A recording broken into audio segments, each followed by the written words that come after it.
welcome to tonight's episode of Beyond Focus TV. I'm your host, Lydia Patel, and as always, I have a very special guest for you, Shanduke Mcphatter, who's the CEO and founder of GangsterMackin.com. He's in the hot seat tonight. He'll be with me for the next 30 minutes, so stay with us. You're watching Beyond Focus TV. Beyond Focus TV allows you to discuss contemporary topics affecting the Caribbean people on both a national and local level. The show features informed guests who offer insight, debate, and evaluate various issues. Beyond Focus TV builds on the station's mission to provide useful information to the Caribbean people in New York and abroad. Beyond Focus TV, where our viewing audience can get educated, informed, and empowered. Welcome back. You're watching Beyond Focus TV. I'm Lydia Patel, sitting here with Shanduke Mcphatter, CEO and founder of GangsterMackin.com. Shanduke, welcome to Beyond Focus TV yet again. Thank you for having me. You're welcome. Yet again. Yes, yet again. We had you on a couple years ago. Got a full update on what you really do and all that good stuff. But today I want to recap, let our new viewers know exactly what GangsterMackin.com is all about, the good work that you've been doing, how we even got to this point. So let's take it back a little bit. Give us a little bit of ground information on your background. My background, Brooklyn Knight, ran through the streets of Brooklyn, went to prison young. By the time I was 17, 18 years old, I was in max prison. Wow. And became affiliated very young with the Bloods.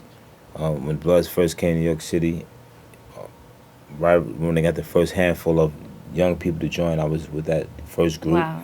And then my life was just that, just in and out the prison system, guns, drugs, violence, whatever I felt like doing, lawless lifestyle. And eventually, I just got fed up with it and just went in a different direction. So for you, for somebody like that who's lived this, and you could speak about it firsthand, I mean, for you, you actually went through the system. Numerous occasions. Yeah. By the time you weren't even 20 years old and you have all these experiences, tell us a little bit about that first time when you was actually recruited, so to speak, because they do target younger kids and try to bring them on board and I know you didn't just wake up and decide to be a Blood. No, I mean when I was first incarcerated, I went to C-74 on Rikers Island, and that was the adolescent building. And there's a lot of oppression there. Around those times, of course, the correction officers are was known as some of the biggest oppressors. Just like, we still have the police department, who are known as oppressors in our community.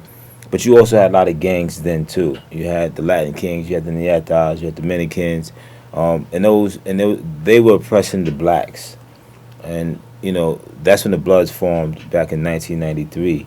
And I remember coming through and I had some clothing that I actually had took from some other guys that came in, because that was what it was. When you went in there, if you're going to be there, you begin to take from people. But it's a mindset. Mm-hmm. But I was transferred to a house and they then tried to do the same thing to me that I just finished from doing, but I wasn't having it. And they jumped me about 3 times. Wow. Within 24 hours. 3 times within 24. And the police was actually cracking my cell so they can run in my cell and jump me. Are you serious? Yeah, I'm serious. The COs played a big part in that in Rikers Island. And when that happened, when I went to go into one of the services, one of the religious services, and seeing a friend, like, I need a weapon. I came back, cut a couple of them, ended up going to the box. The box. Yeah, the box. Infamous box. Yeah. But at that time, a lot of people don't know, Rikers Island, C-74 didn't have a box for the adolescents. So we had to go to HDM, which is an adult building. And that's how a lot of young Bloods came about, because the adults were there. When we came there, they already heard about our acts that got us there, and that's how the recruitment came. And it was an approach that made sense to me. Mm-hmm. Brotherly love over oppression and destruction, us not letting anyone oppress us. So that was the pitch that caught my attention, and that's why I became a Blood. And messages like that they use, they try to spin it basically and make it look like it's something positive. Of course, that there's that whole cohesiveness that you can actually be, if no one else is going to look out for you, you had somebody to look out for you. Right.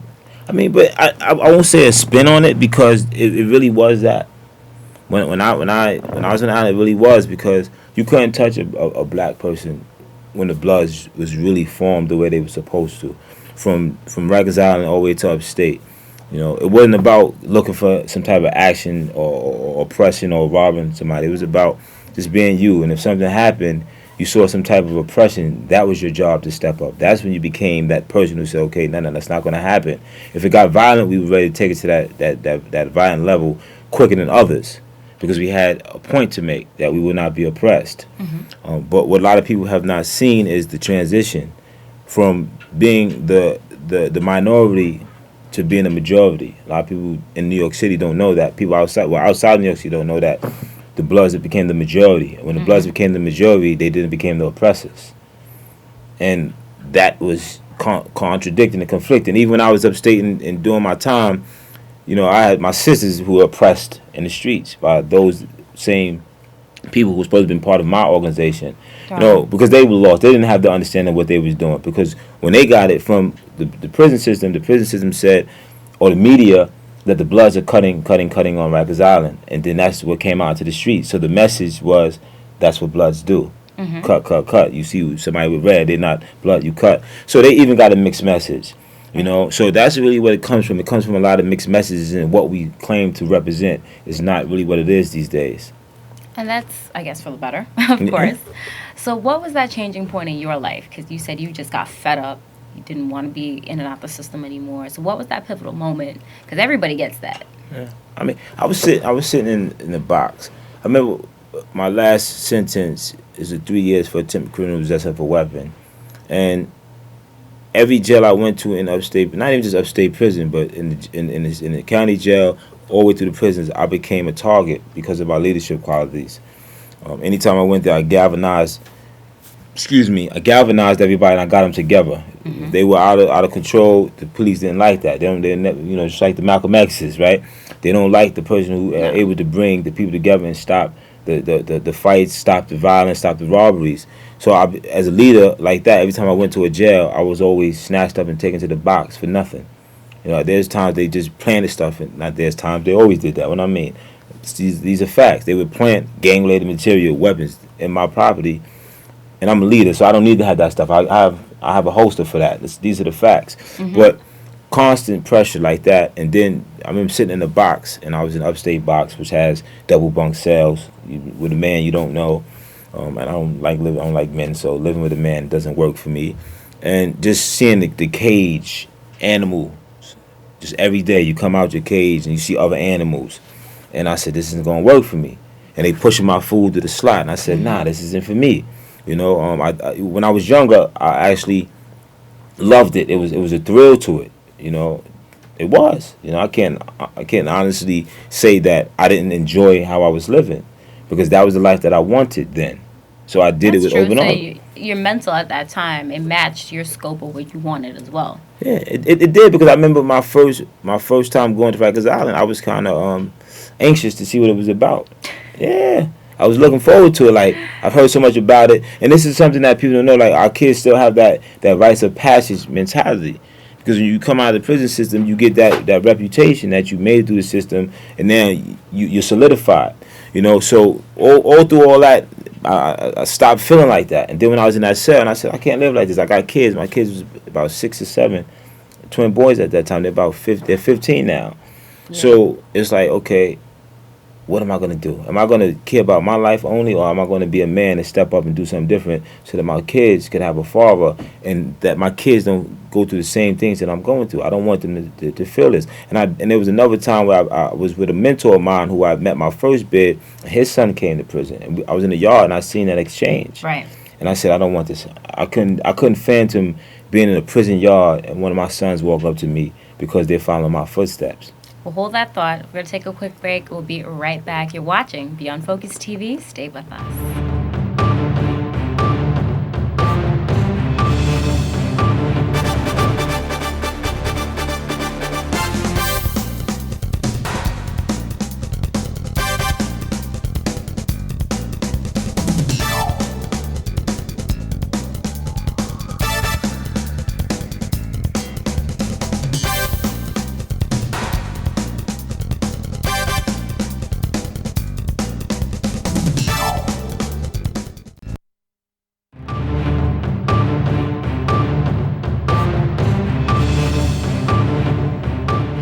Hi, my name is Stephanie Miles, and I am Miss Caribbean United States 2013, and you're watching Beyond Focus TV. Welcome back. You're watching Beyond Focus TV. I'm Lydia Patel, sitting here with Shanduke Mcphatter. He is the CEO and founder of GangsterMackin.com, making positive changes. And we're getting a little bit of history. If you didn't tune in the first half, definitely we want to get to know all about you and how you got it up to this point even of you deciding to start GangsterMackin.com. So after your several bids, you decided to change your life.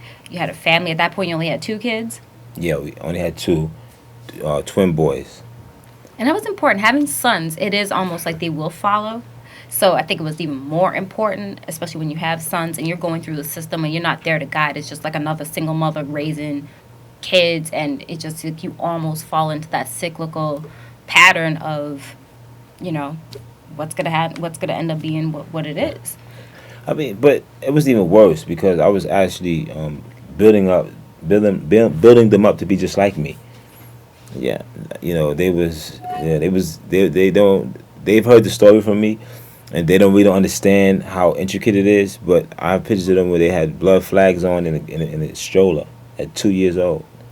Really? Yeah, I had people know me know the story. I had the biggest red blood flag that you could find. Like, I don't know where I got it from. It just happened to come to me, and I used to drape it over their stroller because I had the long twin stroller. And that was, you know, you had the cover over the stroller. Yeah. I had a red blood flag over the stroller of my kids.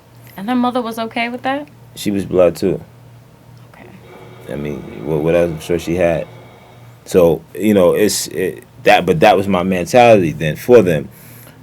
But as an adult male who began to see the system in society and realize that there's no glamour in that lifestyle, you know, I can't do this. I can't keep pushing my kids to this. You know, so I begin to change that state of mind that I had for me in order to change it for them. Absolutely. And when did you decide, when was the birth of GangsterMackin.com? How did that all start? Well, GangsterMackin.com actually comes after the organization, which is GMAC, which is Gangsters Making Astronomical Community Changes Incorporated. And that started because, you know, it's time to relax. It's time to be easy. It's time for something different. And I said, you know, I've never been really good at working for people, for one. 2, I've always been a natural leader.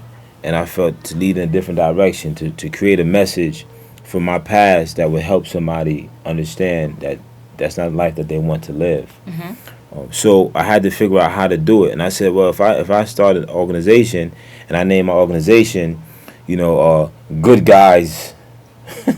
You see what I'm saying? You laughing. I didn't even get the whole organization out that I could come up with. But that's what I'm saying. If I come out like that, guess what happens? The ridicule is going to automatically be worse because it's like, this guy's not a good guy. You know, this guy's nothing but a gangster, right? This is what it is. But not only that, it's just to bring recognition, not glamorization, but recognition to the fact that the gangster is a lifestyle, mm-hmm. right? And when I say lifestyle, it's not just about gangs. It's everything that it incorporates, which is fast money, cars, women, clothes, you know, reputation, violence, right, in itself. And to get society to start embracing that, it's been embedded into our communities. It has. By society, by the media, by every outlet you could imagine, right? Because we love a good Boys in the Hood type of movie, you know. Yes, we do. We love a good movie that says, "Oh man, this is entertaining," and it gets into our head. You know, it's more potent than the drug. When you constantly see a visual of something, or you constantly hearing that in your ear, and it's not just going to your head, it's going to your heart. And we are raised to live like that, you know. So I said, okay, I have to figure out my way to get this message out and bring people to the understanding that we need to do something different. And if I have a voice, I can be credible in my message because I experienced that. And experience is the best teacher. Absolutely. That I fundamentally believe it is the most important thing you could actually do. Just go through something, learn it, experience it firsthand. That's going to be the best thing. And we're talking about the little bit of the glamorization of it.